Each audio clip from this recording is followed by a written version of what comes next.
Let there be light, and there was light. Okay. Oh, I would love to be able to really focus on this camera, but it doesn't quite work like that. Okay. So, well, welcome. If you are joining us for the first time, we are talking about numerology. We are talking about words and how they impact on our lives, and scriptural references.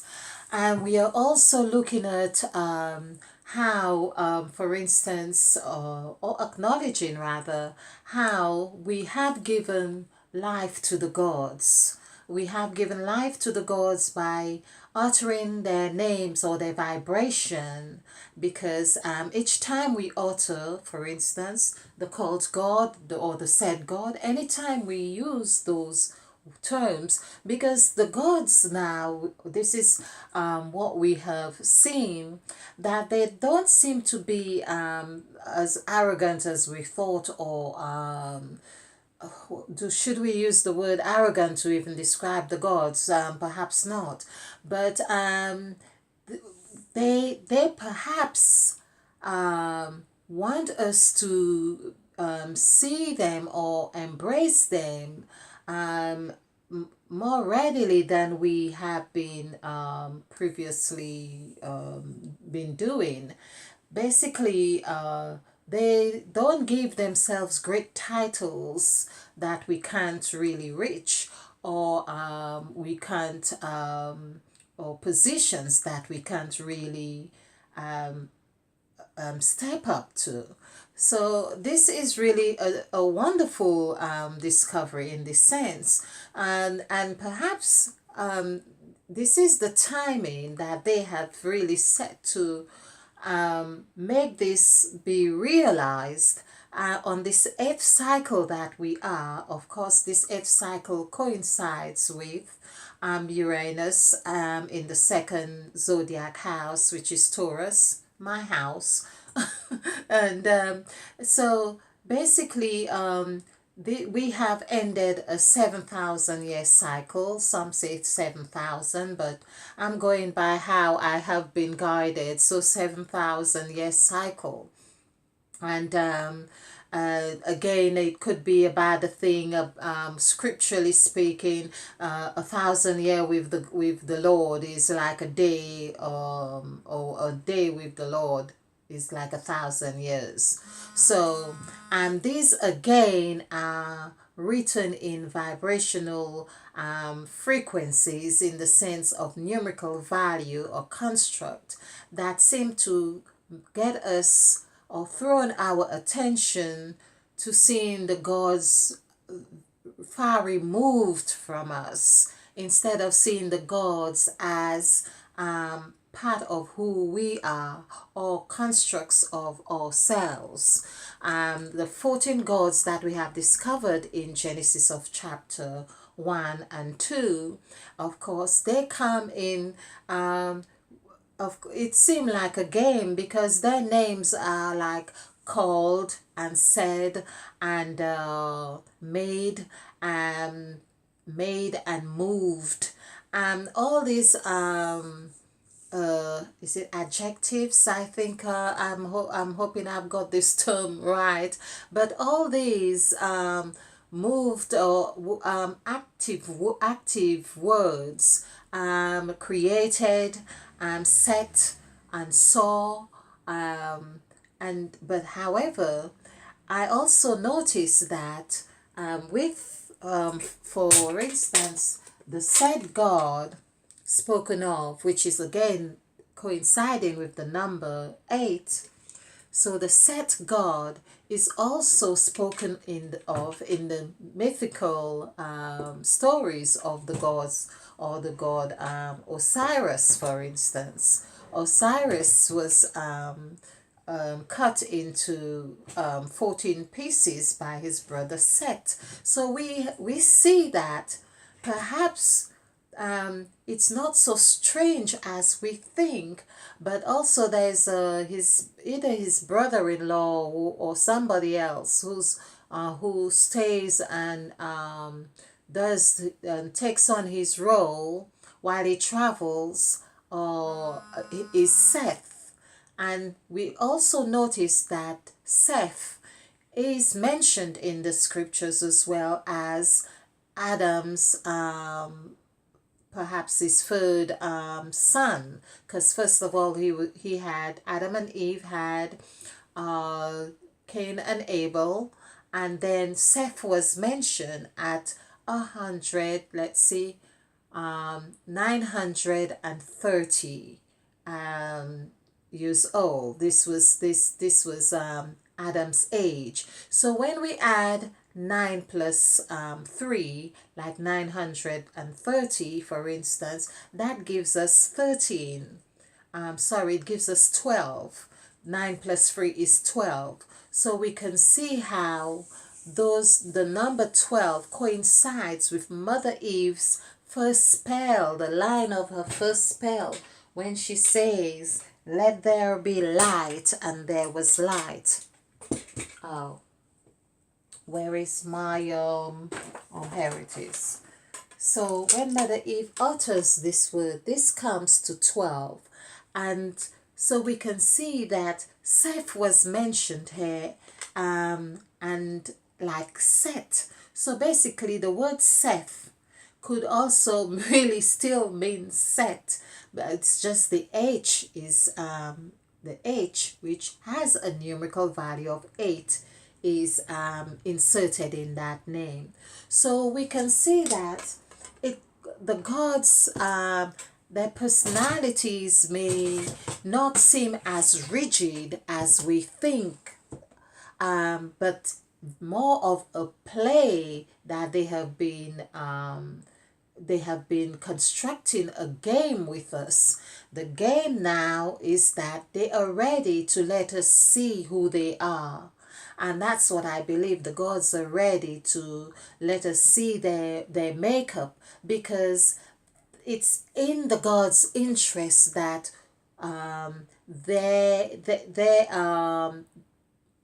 their span carries on, or their name or their characters carry on. So we are required to become conscious of their makeup so we can be that which they are fully, that then we could say, okay, we are ready to make man in our image after our likeness. This is what Mother Eve has invited us to do. So I have covered presentations where Mother Eve is shown as the orchestrator, or the overall goddess, who has the contracts, who gives the contracts to the other 13 gods. And in giving the contracts to the other 13 gods, of course, where it is again in one of the creations, and the God, when she says, "Let us make man in our image after our likeness," but we see that God made man in his own image after his likeness, in his own image and likeness. So this would give the indication, this is the game that has been going on. This gives the indication that Mother Eve's words were not honored in that sense, or her suggestion was not really honored there. That sort of stayed in my mind for quite a while, until I did the numerical values of the verses, and I saw it really meant that even if that God did create man in his own image and likeness, that's the made God, by the way, that's the maid, of course. So it's like you have your business or your home, or you have a maid, and that's the maid God who did this.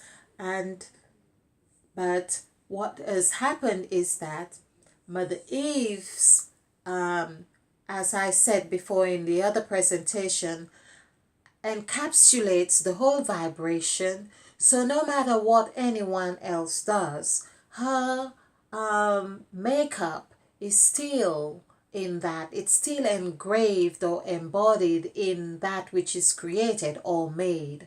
So basically, the mere fact that one gives the contracts out to be done does not exclude their name or their authority or their aspects of that which has been created. So the architect, for instance, has his name on the building, but there are hundreds of people who work in that building, and they yes, they may be following specifications to a certain extent and saying, okay, well, I'll do it this way as long as the window fits, or I'm going to have a round window instead of a square window. So a window may not have been specified to the exact measurement or angle, and so that allows the other person or the co-creator to design his own style. And but that has been actually given to him. The liberty that has been given to him to do that has been transmitted from the grand architect of, or the one who the building is being built for in the first place. So without their permission or allowance to do that, it could not be done. So this is the point I'm making with Mother Eve as the grand orchestrator. And this is the game that has been happening in the scriptures. It is a game that has been craftily instilled in the scriptures, and that when it is said, and this is something that really is funny, when it is said that sometimes the truth is so close that you can't see it, this is exactly what has happened. When, in for instance, the first verse says, in the beginning God created, it is really, there we see God created, not God reacted, or we could have reacted God. These are all the same things, that it still is the same thing. God reacted, God created. It's the same thing, because whatever Eve that was there before the existence of creation or action or reaction was already there, or whatever it is that entails that creation, or whether it's just imagination, okay, or attention, like it was seen in the experiment by looking at the protons in the experiment. They could see that it's forming a certain pattern. Basically, the all consciousness is what creates our consciousness. In fact, I really enjoyed watching this evening, because it really encapsulates the whole meaning of we could say, our understanding of our existence, or how we came into being, or how we can as well be co-creators in this new dimension, in this eighth dimension. We just need to be conscious of that which we want to see happen, by being conscious and, of course, reacting or acting to that in accordance with that which we are basically being conscious about. So it's a consciousness. This is why it is said, what you place your attention on is what you create. So this is exactly what it is, and I have seen this in my life so frequently, whether it was a good thing or negative thing. For instance, I done it was last week when I did a presentation, and I noticed that after a few presentations on my on my phone, the picture would be a bit dull and not very good at all. So, and I thought, well, okay, I'm going to put it out there to the universe that I really am looking forward to having a very good camera that I could use to my YouTube videos. So there it was. In a few days, a matter of few days, effortlessly, it showed up. I am so grateful and thankful because this is just a reminder that what we place our attention on is what we create, and that is how we create. This is why Mother Eve had these 8 lettings where she says, "Let there be light," and there was light. So if the attention was not projected in a certain way to say, let the waters, be it the imagination or had come into being, or it has to be realized to be able to speak it out. You can't speak something out that you haven't imagined or get a picture on it to some extent. You can't say water if you have no idea what water looks like, or let the waters from the heavens be divided from the waters which is beneath the waters, and so on. But Eve was very mathematical there, because I'm still trying to work out that text. Let the waters that was above the waters be divided from the waters that was above the waters, below the waters, and it goes on. So I'm still like taking this like one line or a few words at a time, because that was really maths. So this is what we are trying to really make sense of. So I'm just really wanting to remind us that it's so important that we pay attention to the words we use, and in the context of the words, or the how we use the words, because the gods are present all the time, and that's their way of telling us, oh, you think it's only when you said God, God, that I was there? I was hearing you all the time. When you were gossiping and saying, and he said, and she said, I was there. That's Mother Eve now. The said God. The said God was present right here. Or when you say to someone, just move, or he moved, or you are talking about some kind of movement, the God of movement is there. Or you created or you reacted, the God of creation is there. Or reaction is there. Or when you say you saw something, or you actually saw something into, because this God is quite crucial. I hadn't really understood how crucial this God is, because this is the God who saw everything that he made. He saw it was good.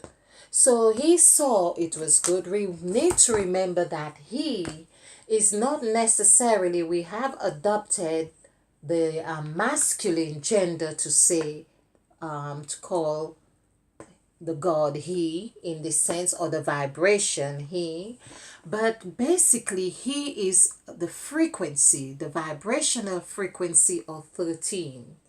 That is 13, which is symbolic to what happens when you are in tune with 13. You become one with it, and it's a bond, it's a B. Now, what I've just noticed as well, it could also be seen as an O, because it's not necessarily the perfection of the O that is being called for, but it's the ends that are tied ahead that makes that wholeness. So B in this sense becomes whole. So And that's what it was about Christ with the disciples. They were one in this sense. Uh, uh, of course, they were one with that understanding.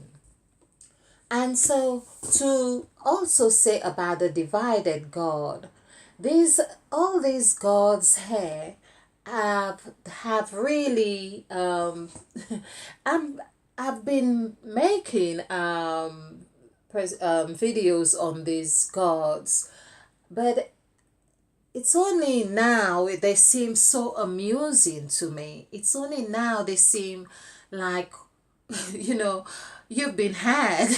um, the cunning or cleverness that have been embedded in those pages, it really makes you want to smile. Well, smile is not a bad thing, and it's better that we smile, because in fact smile is really exactly the exact vibration that is necessary for us to get onto the same vibration here. So smile is actually 22, and 2 plus 2 is 4, and 4 is actually the same vibration as 13, because 13 1 plus 3 is 4. And also the numerical value of the word 8 equals 31, so 3 plus 1 is 4. So I think it is that the number 4, in this sense, that soaring here, actually is pivotal in our quest, or it is meant to be that which we come to realize, like we are doing now with number 8 on the 8th entry of Mother Eve, when she says, "Let us make man in our image after our likeness." This is where we are at right now, and this is basically a mini, this is a cycle of the same pattern. So in essence, we would be on this very soul aspect as well.